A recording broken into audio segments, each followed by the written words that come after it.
हिंदू आणि मुस्लिम धर्मियांसह महाराष्ट्र व राज्याबाहेरील देशभरातल्या लाखो भाविकांचे श्रद्धास्थान असलेल्या बुलढाणा जिल्ह्यातील सैलानी बाबाच्या यात्रा महोत्सवाला आज दिनांक 13 मार्च 2025 रोजी होळीच्या दिवसापासून प्रारंभ झाला।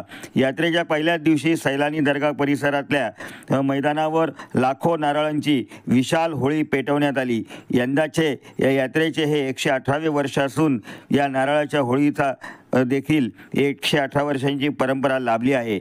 आज 25 ते 30 ट्रक भरतील एवढ्या लाखो नारळांची होळी पेटवण्यात आली।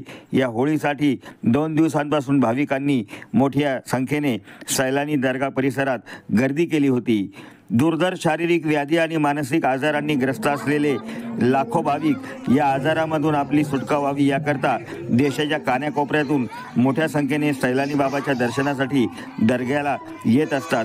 आज पेटलेल्या होळीमध्ये आपल्यावरील इडापिडा टळावी यासाठी काळे बाहुले, लिंबू, बिबे, सुया, खिळ्यांनी टोचलेले नारळ मनुरुग्णांच्या अंगाखांद्यावरून ओवाळण्यात आले व ते होळीमध्ये टाकले गेले।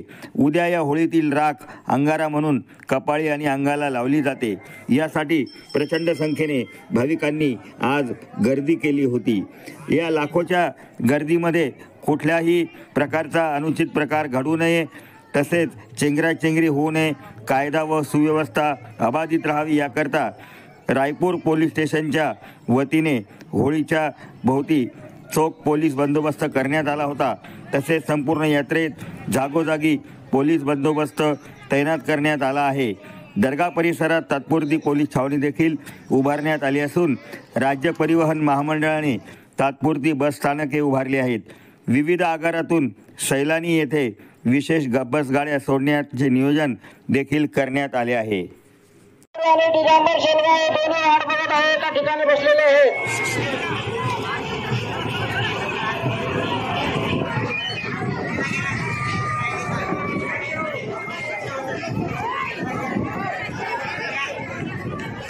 आले आले आले